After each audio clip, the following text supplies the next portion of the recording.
Hey everyone, welcome to part 1 of my animation process series. In the first part, we're going to talk about how to separate out the different objects in your Photoshop file and get them ready to animate in the second part of the series in After Effects.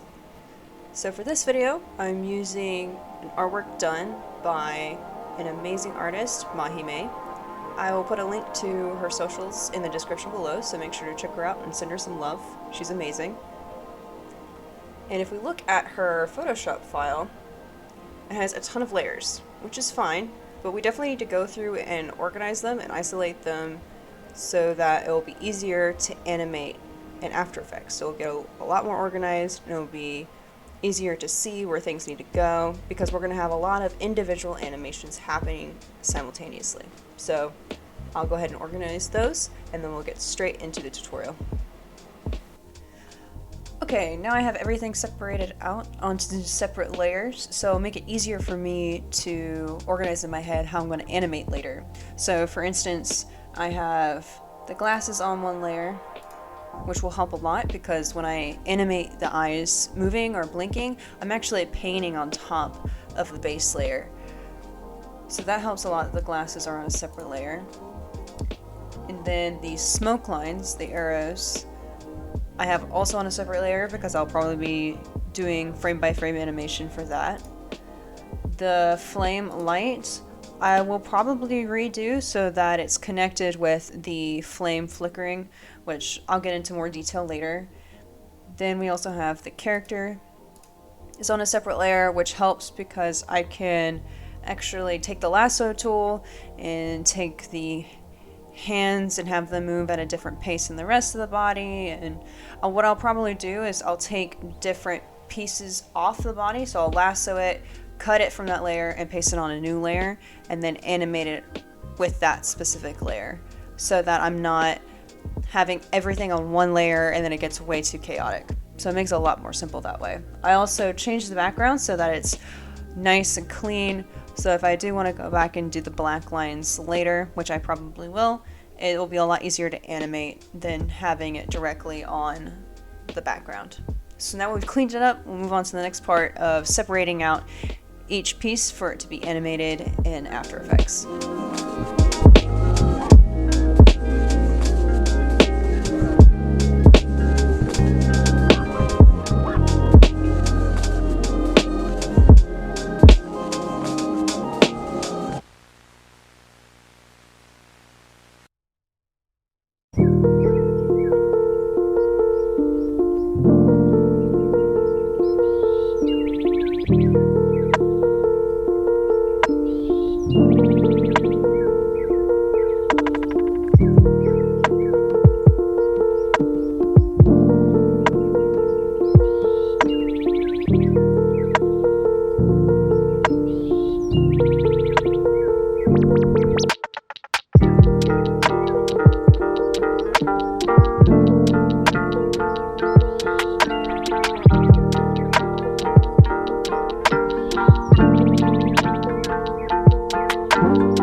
Okay, now I've separated out the layers of hair. I put them into a group and I numbered them so that when I go into After Effects, they're going to be a lot easier to figure out which hair strand is which. Just go ahead and do that ahead of time before exporting everything into After Effects. It's very smart to do. And then also, you gotta take into consideration that when you're animating hair, everything underneath the hair is going to be exposed. So for example, the hair on the forehead is going to move side to side. So underneath that, I have to fill it in while trying to also keep it as close to the artist's style as possible. So if we remove the hair layers, or just turn them off really quick, you can see that I filled in this gap up here, around the nose, this side right here, around the ear, and a little bit on the hair on top, so that when it does move, there's not a big empty spot there that's noticeable. Now up here on the head, I don't think I'm going to have to fill in the hair because I'm not moving the hair so far over that it's going to be open, or there's not going to be an area in the back where it's just this big hole. So if we turn on the hair again, you can see that the bangs, they're probably only going to move just this much. They're going to move no higher than this. So there's not really much of a reason to go any higher with the skin underneath. So now that we've done the hair, we're going to move on to the eyes next.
Okay, now I've separated out the eyes. I didn't actually remove them from the base layer. So from this layer, I didn't remove.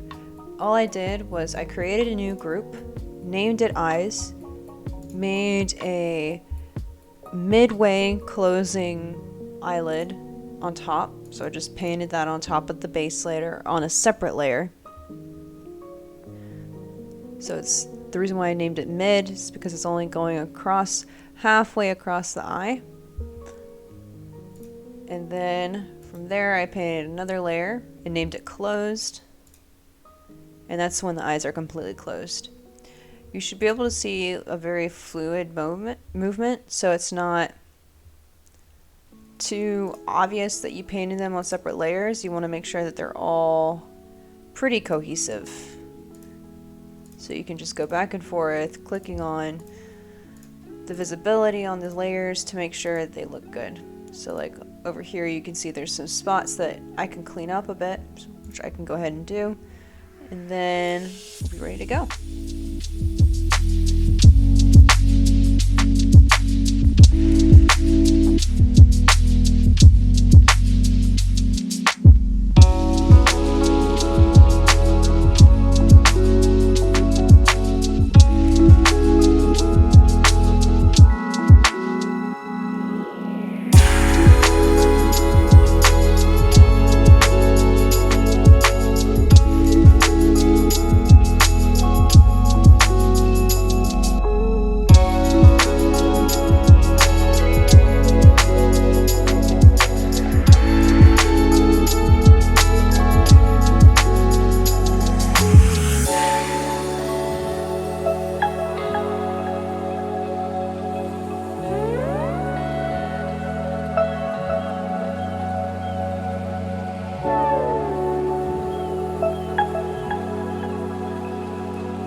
I've separated out the flame into several layers. So what happened was initially on the base layer, on the character layer, there was a small flame here which I just erased to make the animation look cleaner.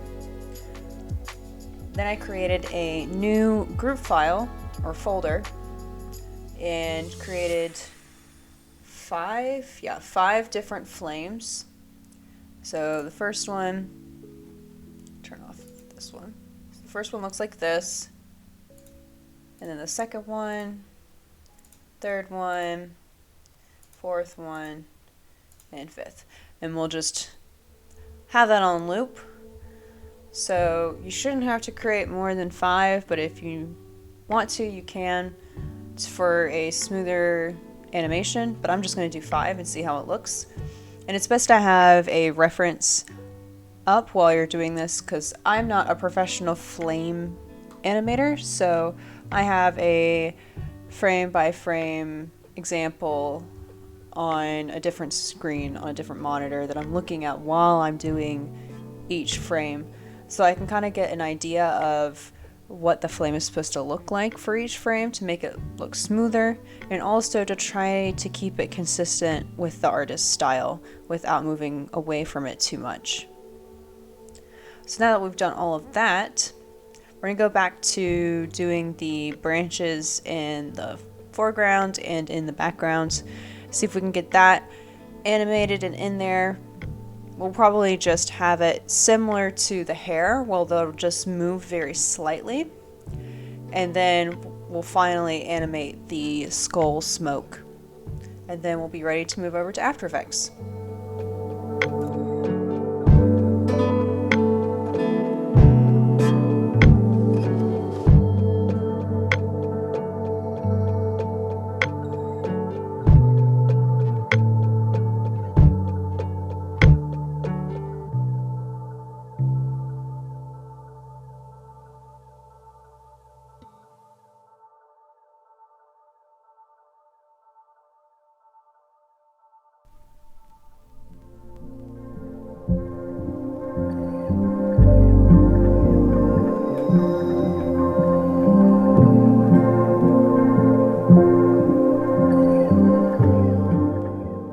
So for the background, I separated the branches out so I can animate it similar to the hair.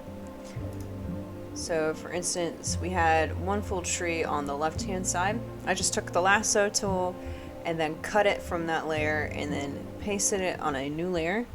So originally had all of this together, right? And then I cut one branch off, which is this one, and then I cut this one and this one, and then I'm just gonna leave this one tree whole so that there's not so much movement that it's all over the place and it's way too busy for the eyes. So I'm just gonna keep it the way it is, like this. And next we'll move on to the smoke, and then the cigarette smoke, and then we'll move on to After Effects.